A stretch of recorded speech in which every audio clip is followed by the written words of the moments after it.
Assalamualaikum warahmatullahi wabarakatuh. Balik lagi dengan channel Fakta Kehidupan. Nah, seperti biasa, sebelum kita mulai kisahnya, sebelum kita mulai cerita-cerita, kita absen-absen dulu nih. Kalian semua yang lagi nonton Fakta Kehidupan, kalian tuh dari daerah mana aja? Kalian bisa tuliskan di kolom komentar. Udah banyak banget kemarin tuh yang udah komen-komen ya, salam-salam buatlah kalian semua ya. Pokoknya kami tidak henti-hentinya mendoakan yang terbaik buat kalian yang lagi nonton. Semoga dipanjangkan umurnya, dimudahkan rezekinya, dimudahkan segala urusannya.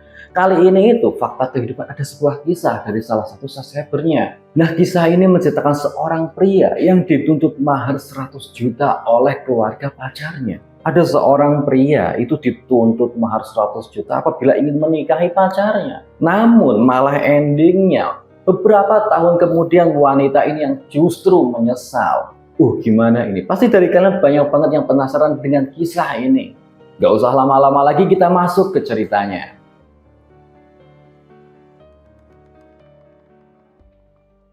Seperti biasa, nama dan tempat kita samarkan untuk kepentingan bersama. Kisah ini tuh menceritakan seorang pria, sebut saja namanya Alif. Dan dia tuh mempunyai pasangan, mempunyai pacar, itu namanya Rosa. Hubungan mereka itu udah terjalin lama, cukup lama. Terjalinnya itu sekitar ya masih kuliah. Di bangku kuliah, mereka mengenal satu sama lain. Awalnya Alif dan Rosa itu ya teman dekat. Yang namanya teman, apalagi lawan jenis, pasti itu kalau nggak salah satu yang ngarep atau nggak lama-lama jadi ngarep. Ya mereka begitu, akhirnya mereka pun saling jatuh cinta, saling suka. Dan mereka akhirnya itu yang menjalin hubungan, menjalin pacaran. Hingga suatu mereka udah lulus, Rosa dan Alif ini itu udah saling kenal satu sama lain. Dan keluarga mereka pun ya udah saling kenal satu sama lain. Pada hari itu Alif udah diwisuda dan Rosa pun juga udah wisuda, udah lulus kuliah. Alif itu ingin mengejar cita-citanya untuk bekerja di sebuah tempat yang emang dari dulu dia pengen kerja di sana. Hingga akhirnya mendorong si Alif atau memaksa si Alif untuk pergi kerja di luar kota. Akhirnya ya LDR. Gimana kalau nanti kita LDR kayak gini? Gimana hubungan kita? Kata Rosa. Rosa itu harap-harap cemas. Karena yang namanya LDR itu pasti jauh. Komunikasi jarang ketemu. Ditambah lagi ada orang-orang terbaru, orang-orang dekat baru. Takutnya Alif di sana tuh ya terkait orang lain atau tertarik dengan orang lain. Begitu juga sih Rosa demikian begitu, ditinggal di sini itu gimana nasibnya? Nanti diambil orang dan sebagainya. Ya, mereka saling menguatkan. Gak apa-apa, tenang aja. Kita akan selalu komunikasi. Kita memperlancar komunikasi. Kita sering teleponan, kita sering VC-an. Pokoknya kita jangan sampai kendor komunikasinya dan saling percaya. Itu harap-harap si Alif. Dan Alif sama Rosa itu memang mentargetkan bahwasanya nanti setelah dia kerja, dia ingin nabung lalu ingin melamar si Rosa. Alif ingin bekerja keras di luar kota dan akhirnya ingin tunangan dengan si Rosa. Itu harap-harapnya si Alif, itu janjinya si Alif kepada si Rosa. Rosa yang mendengarkan sebelum perpisahan itu pun merasa tersanjung. Mempunyai target bahwasanya setelah ini dia mau tunangan dengan pujaan hatinya. Ya udah, nggak apa-apa. Yang penting kamu hati-hati di sana. Jaga hati kamu, jaga mata kamu, jangan sampai terlena oleh wanita lain. Masih Rosa. Rosa tuh khawatir. Iya, tenang aja. Aku pasti ingat pesan kamu. Aku pasti sering nelpon kamu. Aku pasti sering VC-an sama kamu. Akhirnya si Alif pun diantar ke terminal. Mereka berpisah di sana. Bener, Alif itu bekerja di sebuah perusahaan kecil di sana. Dia menjadi staf biasa lah. Jadi staf, dia tuh setiap malam tuh VC-an, teleponan setiap pulang kerja. Gajinya itu, Alif itu belum seberapa. Masih kecil lah. Karena dia tuh masih belum berpengalaman. Masih magang lah intinya seperti itu. Belum punya gaji yang besar. Dia tuh menabung, giat menabung. Hingga akhirnya dia tuh udah beberapa bulan di sana ambil cuti. Dia ingin pulang. Dia ingin menyampaikan tabungannya ini, ingin membawa tabungannya ini untuk melamar si Rosa. Hingga akhirnya pulanglah ke kampungnya, bertemu dengan pujaan hatinya. Mereka saling kangen, saling berpelukan. Hingga akhirnya pada suatu hari, si Alif tuh mau ngomong sama si Rosa, aku udah punya uang, aku udah punya cukup tabungan, gimana kalau aku mau ngelamar kamu ke rumah? Kata si Alif, nggak usah deh kayaknya, soalnya orang tuaku, apalagi adat tempatku, itu kalau mau tunangan, dananya besar, pasti ya bukan apa-apa, mending uangnya itu ditabung buat kita nikah. Karena pernikahan kita nanti, sesuai tradisi aku, keluarga saya, kata si Rosa, itu perlu banyak sekali biaya. Jadi uangnya itu mending ditabung aja. Sekarang kita saling komitmen, saling percaya aja. Kata si Rosa. Oh ya udah deh, nggak apa-apa kalau gitu maunya. Kalau kamu maunya kayak gitu, aku turutin. Hingga akhirnya si Rosa sama si Alif pun main ke rumahnya si Rosa. Di sana ngobrol-ngobrol sama keluarganya, udah saling kenal bapaknya sama mamanya, udah saling kenal, saling kenal. Tiba-tiba si Alif disudutkan dengan pertanyaannya si bapaknya Rosa. Alif, kamu tuh udah lama banget pacaran sama anak saya. Terus mau seriusnya kapan? Kata bapaknya si Rosa. Oh iya nih Pak, aku memang udah ada niatan serius sama si Rosa kok. Cuman ya ini lagi nabung-nabung dulu, kata si Alif. Ya begitulah, bagus kalau gitu. Kamu udah mulai nabung itu udah bagus. Tapi ya perlu kamu ketahui Alif, di tradisi keluarga kami itu memang memerlukan banyak banget biaya, apalagi buat acara pernikahan. Karena jujur, buat keluarga, kami ingin memberikan yang terbaik untuk putri kami. Ingin memberikan ya sesuatu hal yang menjanjikan untuk keluarga kami, untuk anak kami. Jadi kami selaku orang tua perlu menilai keseriusan kamu dalam menjalin hubungan bersama anak kami. Jadi maunya gimana ya Pak? Ini tentang mahar Alif. Maksudnya Pak, di keluarga kami mahar itu penting. Jadi apabila kamu memang serius, kamu harus mencukupi atau memenuhi mahar yang diajukan oleh keluarga kami. Rasanya udah ngelihat antara ayahnya dan si Alif udah agak tegang. Akhirnya tuh ngomong, maaf Pak, si Alif sekarang kan udah mulai kerja dan sekarang tuh dia lagi mencoba fokus untuk memperlihatkan keseriusannya untuk menikahi saya. Jadi ya mohon pengertian Bapak. Kata si Rosa membela si Alif. Karena si Rosa tuh tahu bahwasanya si Alif itu udah sungguh-sungguh. Memang timingnya aja belum tepat, tak waktunya belum tepat. Alif baru mulai kerja, sekarang harus dituntut mahar dan sebagainya untuk menikah cepat. Jadi ya harus perlu waktu buat si Alif untuk nabung dulu. Rosa mengetahui hal itu. Akhirnya si Alif ngomong, mohon maaf Pak, kalau boleh tahu mahar yang diajukan oleh Bapak dan keluarga berapa untuk saya bisa menikahi si Rosa. Alif ngomong tuh the point langsung karena dia tuh ngerti, aku tuh perlu nabung, aku perlu bekerja keras untuk mencapainya. Jadi Alif tuh perlu tahu total biaya yang harus dikeluarkan, total mahar yang ingin diajukan oleh keluarganya si Rosa. Ayahnya tuh ngomong langsung to the point. Dari keluarga kami, tradisi keluarga kami menikahkan anak perempuannya, maharnya itu minimal 100 juta. Nominal yang cukup besar bagi si Alif. 100 juta itu dari mana? Sedangkan ayah dan ibunya Alif itu menargetkan untuk menikahkan anaknya itu tahun-tahun ini. Uang dari mana 100 juta untuk tahun-tahun ini gitu loh. Untuk menikahi Rosa tahun-tahun ini juga. Mintanya percepat nikahnya.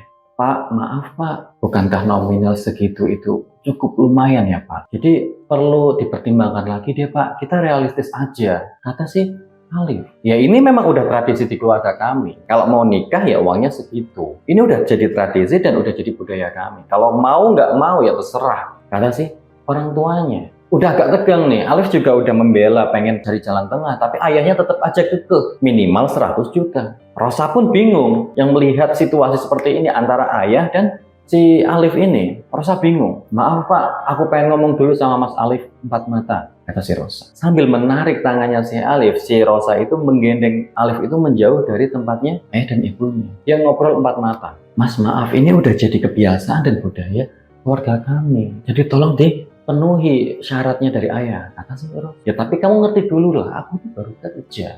Uang dari mana 100 juta? Gitu. Nominal yang tidak sedikit itu Rosa. Si Alif sedikit agak emosi karena di sini Alif itu ditekan, disudutkan, seakan-akan jadi pilihan. Kamu kok mau nikah ya 100 juta, kalau nggak mau ya udah kamu bisa mundur. Seakan-akan diperlihatkan seperti itu, suruh milih. Aku tuh cinta sama kamu Rosa, aku tuh sayang, aku nggak mau kehilangan kamu. Tapi kalau gini caranya, aku dapat uang 100 juta dari mana? Sedangkan aku baru mulai kerja. Ya tapi kan ini masih bisa disolusikan, Mas. Kita masih bisa cari cara alternatif lain. Kau bisa usaha apa kek? Kerja gimana kek? Kita juga masih bisa minta dispensasi waktu dari ayah. Akhirnya mempertimbangkan nih antara kedua, sedikit agak tegang memang. Rosa pun sedikit agak memperkuat permintaan ayahnya. Si Alif yang sedikit agak tertekan, itu pun bingung antara cinta dan uang 100 juta itu. Ya udah, kita jalani aja dulu. Apa mau ayahmu akan aku penuhi sebisaku. Tapi tolong, selagi aku berjuang, kamu yakinkan orang tuamu dan yakinkan ayahmu agar tetap menungguku siap. Si Alif, iya, aku pasti menunggumu Mas. Akhirnya si Alif dan si Rosa datang lagi, duduk bersama ayah dan ibunya Rosa. Maaf ayah, mempertimbangkan permintaan ayah dengan nominal begitu besarnya buat mahar, tolong kasih Mas Alif itu sedikit kelonggaran waktu. Kata si Rosa itu meminta ayahnya memberi sedikit waktu untuk berjuang si Alif. Ya udah, nggak apa-apa. Tapi ayah minta waktu yang ayah berikan dipergunakan sebaik mungkin untuk bisa kamu memenuhi syarat yang diminta atau diajukan oleh keluarga kami. Kata si orang tuanya itu, kata ayahnya Rosa. Baik ayah, aku akan berjuang sebisaku. Aku akan bekerja keras untuk memenuhi apa yang disyaratkan oleh keluarga, kata si Alif. Akhirnya Alif pun pergi. Di hari-hari yang hampir Alif berangkat lagi kerja, tiba-tiba Alif tuh mendapatkan surat atau pesan yang berisikan bahwasanya dia itu dipecat atau dikeluarkan dari perusahaan. Dikarenakan perusahaan yang ia tempati sekarang ternyata mengalami krisis keuangan dan akhirnya memutus beberapa kontrak kerja di sana. Alif bingung, udah di sini disuruh cari uang 100 juta buat nikahin pacarnya, ditambah di sini dipecat pula. Makin pusing lah Alif ini. Gimana ini carinya? Gimana cari uang kayak gini? Udah dipecat, sekarang disuruh cari uang 100 juta buat nikahin pacar. Alif tuh bingung. Dia simpen sendiri. Dia nggak ceritakan hal ini kepada Rosa. Takutnya Rosa makin marah, makin nggak percaya dengan dia. Dia ingin memendamnya sendiri dan berjuang seorang diri untuk memenuhi apa yang diinginkan ayahnya dan membuktikan keseriusannya. Dia tuh pendam sendiri. Hingga suatu hari pas Alif sama si Rosa ini jalan-jalan naik mobilnya si Alif tuh lagi beli minum. Nah, Rosa itu nungguin di mobil. Handphonenya Alif tuh tertinggal di mobil. Iseng-iseng si Rosa itu buka HP-nya si Alif. Nah ternyata si Rosa itu menemukan pesan bahwasanya yang berisikan pemecatan si Alif. Rosa bingung, kaget. Duh gimana? Kenapa Mas Alif nggak cerita? Kenapa Mas Alif kok malah kayak gini? Setelah Alif masuk membawakan minuman buat si Rosa, muka masamnya itu diperlihatkan kepada si Alif. Alif pun ngerti, ini ada yang salah. Rosa itu kenapa? Hanya hatinya si Alif. Kamu kenapa? Kok mukanya masam kayak gitu? Apa ini maksudnya Mas? Kenapa kamu nggak cerita? Kata si Rosa. Alif bingung. Apa maksudnya? Kok nggak cerita apa? Diperlihatkanlah handphonenya si Alif. Diperlihatkan isi yang bahwasanya Alif dipecat dari perusahaan itu. Alif nggak bisa ngomong apa-apa. Dia termenung, diam. Kenapa kamu nggak cerita Mas? Ngomong, jelasin. Kayak gini caranya kamu memperlihatkan keseriusan kamu dengan aku. Maaf, aku bukannya nggak mau jujur sama kamu. Tapi ada suatu alasan yang aku nggak bisa ceritain sama kamu. Terus apa alasannya? Kamu aja belum bisa jujur, kamu aja belum bisa terbuka dengan aku. Bagaimana nanti kamu itu menjalin hubungan, menjalin sebuah rumah tangga dengan aku. Kita ini pasangan Mas, satu sama lain harus terbuka. Masalah sekecil apapun kita selesaikan bersama. Bukan gini caranya Mas. Kata si Rosa marah. Ya aku tahu. Tapi kan kayak gini tuh posisinya beda. Ini tentang pekerjaan aku. Sedangkan kamu tahu sendiri orang tuamu menyudutkanku, memaksa aku mencari uang sebesar 100 juta agar bisa menikahi kamu secepat mungkin. Kamu tahu hal itu. Nah sekarang apabila kamu tahu aku udah lagi nggak kerja, gimana pikiran kamu dengan aku? Kamu pasti akan semakin ragu dengan keseriusan aku. Kamu semakin ragu dengan apa yang aku perjuangkan selama ini. Rosa terdiam, memang benar. Sekarang tuh Rosa tuh ragu dengan si Alif. Beberapa tahun si Alif sama si Rosa itu pacaran. Baru kali ini Rosa merasakan keraguan dalam hatinya. Ya bagaimana tidak sekarang ayahnya minta uang 1 juta untuk mahar. Dan sedangkan Alif pasangannya sekarang nggak kerja. Mau lanjut gimana ini? Si Rosa bingung. Aku janji, aku akan cari kerja, cari pengganti pekerjaanku agar bisa memenuhi syarat dari orang tuamu. Aku mohon kamu tuh bersabar. Kamu yakinkan orang tua bahwasanya aku akan berjuang memenuhi syarat-syarat itu. Alif mencoba meyakinkan si Rosa tentang keseriusannya itu ingin menikahi dia. Rosa diam. Rosa itu memang cinta, memang sayang sama si Alif dan gak mau kehilangan si Alif. Rosa mencoba meresapi keadaan yang saat ini terjadi dan meyakinkan dirinya bahwasanya si Alif akan memperjuangkannya. Akhirnya si Rosa percaya dengan si Alif lagi. Nah setelah kembali lagi dipercaya oleh Rosa, Alif pun mencoba mencari pekerjaan. Alif pun nelponin segala temannya yang ada di beberapa daerah, sampai ke luar negeri pun ia teleponin. Ada kerjaan atau tidak? Ia kirimkan CV ke beberapa daerah itu pula. Sampai ke luar negeri pun ia kirimkan. Pokoknya dia harus kerja, pokoknya dia harus mendapatkan pekerjaan dan agar bisa menghasilkan uang buat mahar. Pokoknya dia banting tulang kerja keras. Hingga beberapa waktu setelah Alif nganggur, Alif itu ditelepon sama temennya di luar negeri. Bahwasanya di sini Alif itu diterima kerja, disuruh datang ke sana.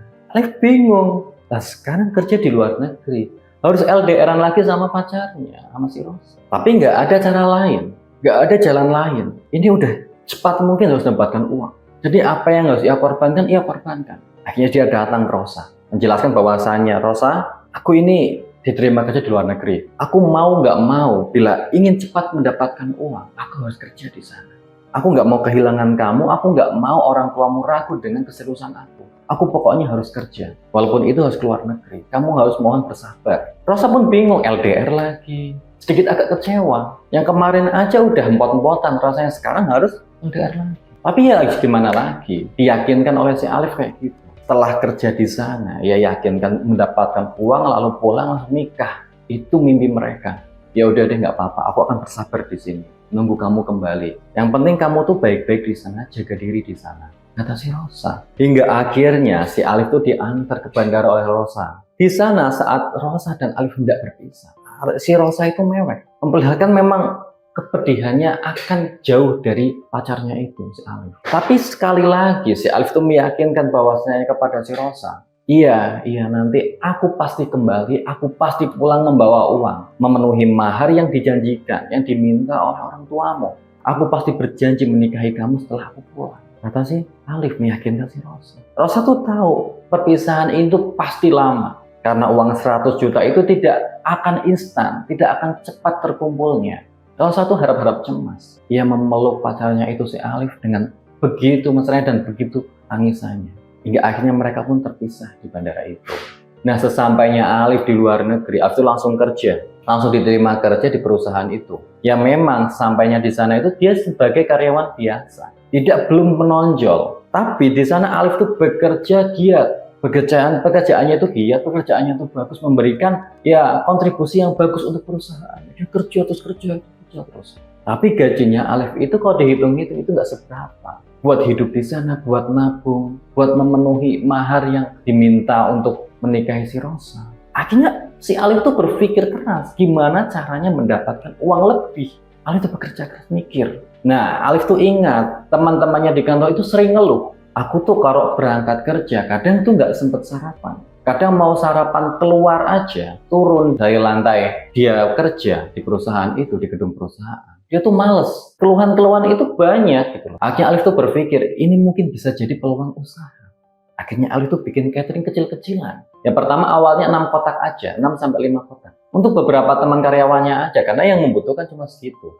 Tapi itu tuh usahanya tuh pelan-pelan, diem-diem, nggak bocor kemana-mana. Takutnya nanti kalau manajernya atau bosnya tahu, nanti dimarahin, bisa-bisa dikena SP ataupun dipecat si Alif itu. Dia cari usaha kayak gitu, diem-diem. Jadi dia pulang kerja, langsung nyiapin masakan atau makanan buat besok dibawa. Setiap pagi Alif tuh menyiapkan makanan, masak, membungkusnya, lalu berangkat kerja. Tiap pagi kayak gitu terus. Hingga karyawan-karyawan yang lain, yang tadinya 6-5 kotak yang bungkus, sekarang itu hampir 15-20 kotak.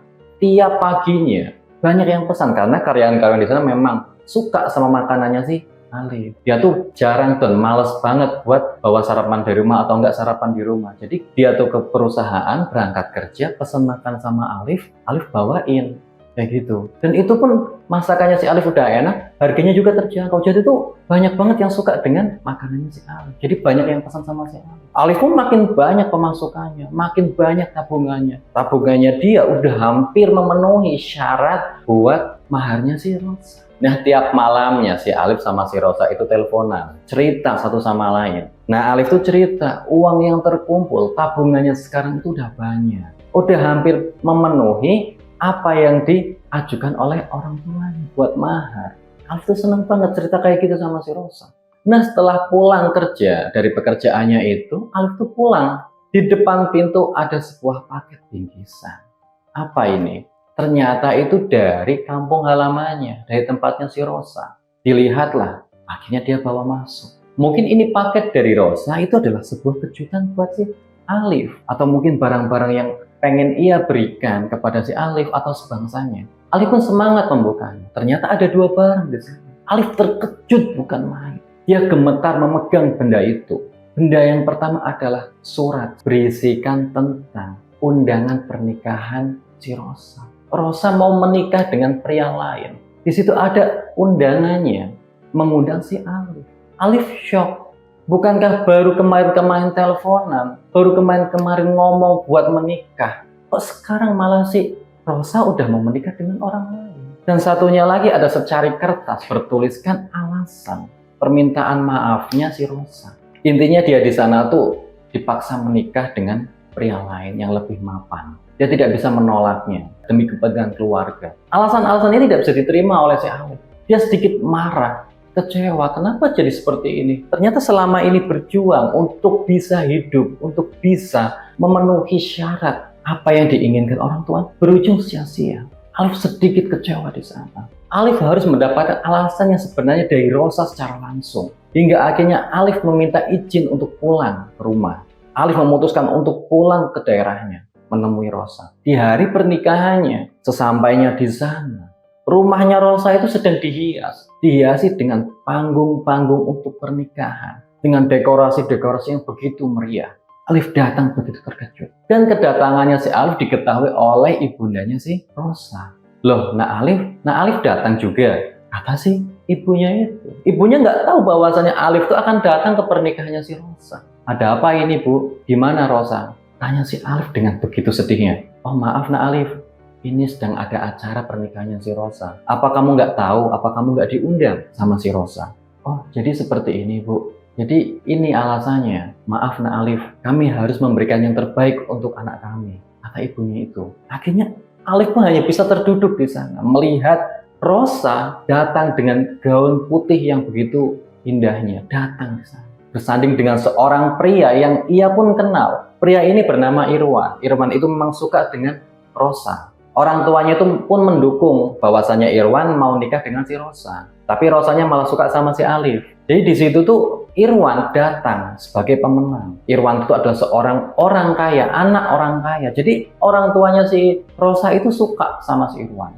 Akhirnya waktu acara selesai, mereka pun bersalam-salaman. Hingga akhirnya si Alif itu salaman dengan si Rosa. Rosa terkejut awalnya melihat si Alif tuh pulang. Mas, kamu pulang? Iya, aku minta penjelasan kamu. Kenapa kamu lakukan semua ini? Rosa pun bingung mau menjelaskan bagaimana. Maaf mas, aku harus menuruti apa keinginan orang tuaku. Aku terpaksa melakukan ini. Aku memang suka, aku memang sayang dengan kamu. Tapi bagaimana lagi? Ini demi kepentingan keluargaku. Kata si Rosa. Rosa memberikan alasan seperti itu. Oh, jadi ini semua tentang harta. Ini tentang uang. Jadi selama ini apa yang kita lakukan, apa yang kita jalani bertahun-tahun menjalani hubungan, terkalahkan oleh sebuah materi. Kata si Alif menyesal, yaitu marah, emosi. Ya mau bagaimana lagi mas, ini udah jadi keputusanku. Aku juga menyesali hal ini terjadi, tapi bagaimana lagi? Ini demi keluarga, ini demi tradisiku. Aku harus menjalankannya, ini pilihanku. Ya sudah, kalau ini maumu. Alif pun pergi dari sana, meninggalkan si Rosa dengan pria itu yang bernama Irwan.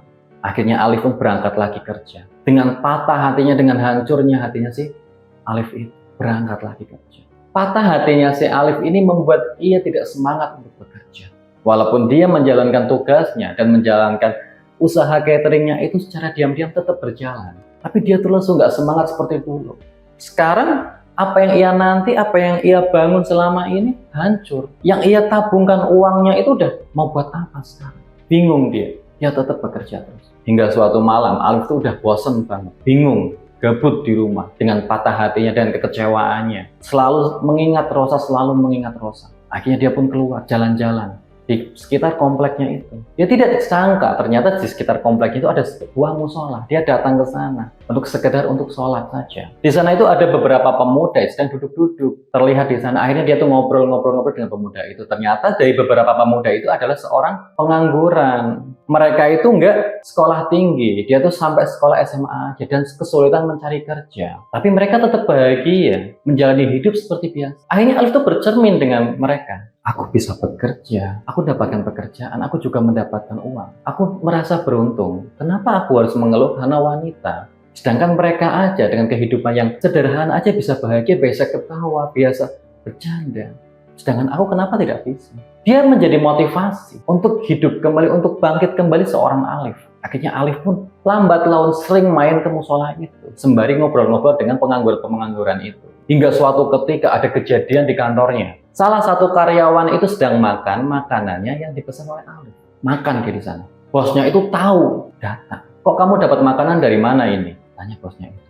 Maaf pak, ini dari Alif. Aku pesan dari Alif. Jadi Alif jualan di kantor ini.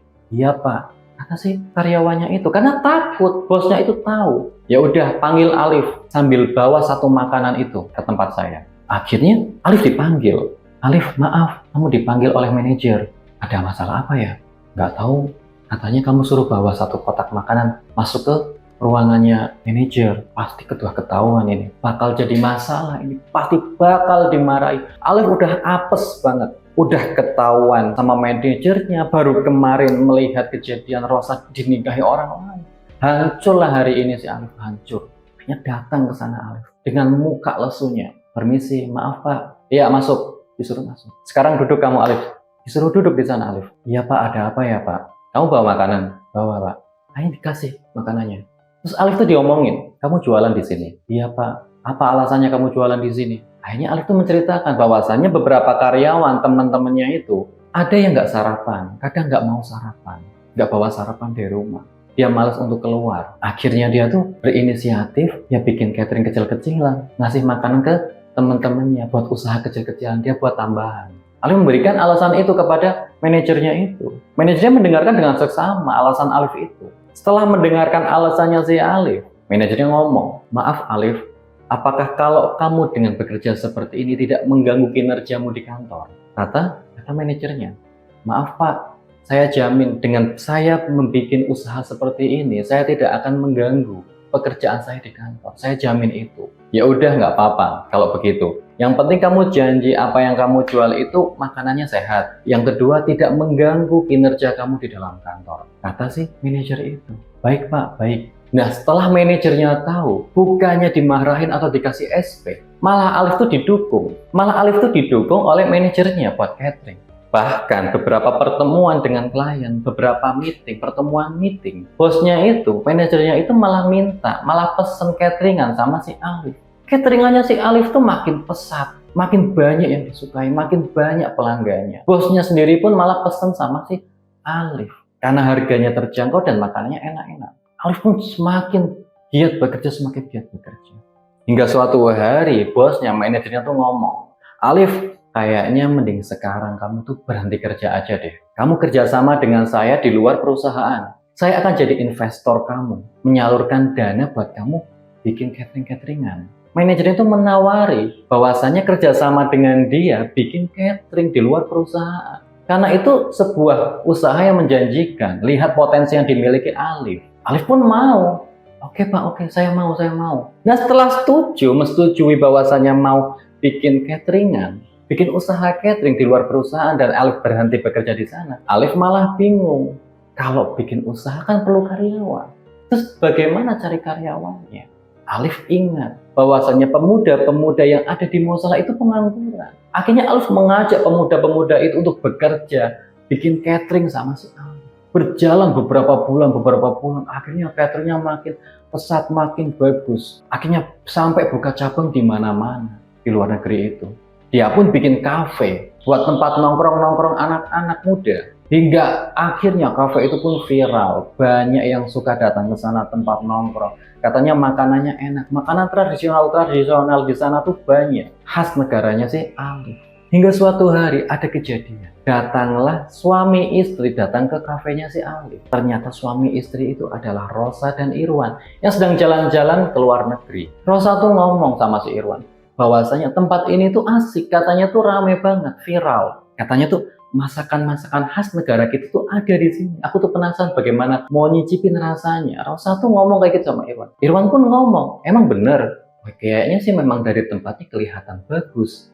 Kelihatannya enak buat nongkrong-nongkrong. Akhirnya Irwan sama si Rosa datang ke sana. Pesan makanan. Makanan-makanannya tuh banyak banget variannya. Akhirnya pesan ini, pesan itu. Nah, setelah makanan dan minuman yang dipesan Rosa sama Irwan datang, Rosa sama Irwan langsung makan dengan lahapnya di sana. Karena makanannya itu makanan khas dari negara mereka. Enak banget, enak. Mereka tuh seneng datang ke sana. Ya nyaman, tempatnya nyaman, ramai pengunjung. Banyak yang suka makan di sana. Irwan pun ya sama Rosa lahap makan di sana, makan. Nah, setelah selesai, semakin banyak pengunjung yang datang itu pun akhirnya Irwan sama Rosa pun udah rasa kayaknya udah deh. Kita pulang yuk, udah makin ramai di sini. Iya nih Mas, ya udah yuk kita pulang. Akhirnya mau bayar. Setelah ada di kasir, Rosa tuh bingung. Ternyata dompetnya tuh ketinggalan. Mas, dompet kita ketinggalan mas di rumah. Kok bisa? Kamu gimana sih? Ceroboh banget. Kok sampai ketinggalan? Ya gimana lagi mas? Aku lupa. Tadi aku taruh di meja waktu aku lagi dandan katanya. Gimana ini kayak gini? Terus akhirnya tuh Rosa sama Irwan tuh bingung. Irwan ngomong, maaf mbak, kalau boleh saya nanti kesini lagi ya bayarnya. Kata si Irwan, oh maaf pak, kalau di sini ya kalau udah makan wajib bayar pak. Kalau di sini SOP-nya kayak gitu dari kantor. Kata kasirnya itu, udah SOP perusahaan kayak gitu ya. Kalau makan ya bayar. Ya tapi maaf mbak, dompet saya ketinggalan. Kata si Rosa memelas. Mereka pun bingung, gak ada cara lain. Akhirnya tuh kasirnya tanya sama si bosnya, ya sudah ya mbak ya, bapak dan ibu tunggu dulu sebentar, kami akan tanya dulu sama bos kami. Ya udah deh, tanya dulu. Akhirnya cari solusi, manggil si bosnya, panggilan si Alif. Nah betapa terkejutnya si Irwan sama si Rosa. Ternyata bos dari kafe itu, tempat makannya itu adalah si Alif, orang yang pernah dilukai sama si Rosa. Ada apa ini? Gini pak, bapak sama ibu ini nggak bisa bayar makanannya karena katanya itu dompetnya ketinggalan. Alif pun agak canggung karena yang dilihatnya adalah si Irwan sama si Rosa. Mereka pun diam saja, seakan-akan nggak saling kenal. Ya udah deh, nggak apa-apa. Makanannya buat bapak sama ibu gratis sekarang. Tapi lain kali apabila datang ke sini ataupun belanja itu dipastikan dulu bawa uang ya. Kata si Alif sedikit agak menyindir Rosa dan si Irwan. Irwan sama si Rosa pun sedikit agak malu, tertunduk. Terima kasih ya Pak, maaf sekali lagi, kata si Irwan. Akhirnya Rosa dan Irwan pun pergi dari tempatnya si Alif. Rosa dan Irwan tidak menyangka bahwasanya tempat seramai itu, sangat ramai pengunjung dan sangat nyaman, adalah tempat usahanya si Alif, orang yang pernah dilukai oleh si Rosa dan ditinggal nikah. Nah begitulah kisah dari si Alif yang disudutkan oleh mertuanya, calon mertuanya disuruh cari mahar 100 juta. Dan sedangkan si Alif sudah mendapatkan uangnya, sekarang malah ditinggal nikah oleh pacarnya sendiri. Hingga akhirnya dia bisa bangkit dan bangun dari keterpurukannya dan membangun usaha dan hidup baru di sana. Nah begitulah kisahnya, semoga kita semua bisa mengambil nilai-nilai penting dan manfaat dan bisa dijadikan contoh pada hidup kita. Nah bagi kalian yang pengen ngirimin kritik dan saran yang membangun buat channel kami untuk fakta kehidupan, kalian bisa kirimkan lewat kolom-kolom komentar. Dan bagi kalian pula yang punya kisah-kisah unik, kisah-kisah menarik yang ingin kita bawakan, kalian bisa kirimkan lewat WA atau Instagram di bawah ini. Nah tetap dukung channel kami dengan cara like, komen, dan subscribe, dan tunggu video-video berikutnya. Sekian dari saya, semoga bermanfaat. Wassalamualaikum warahmatullahi wabarakatuh.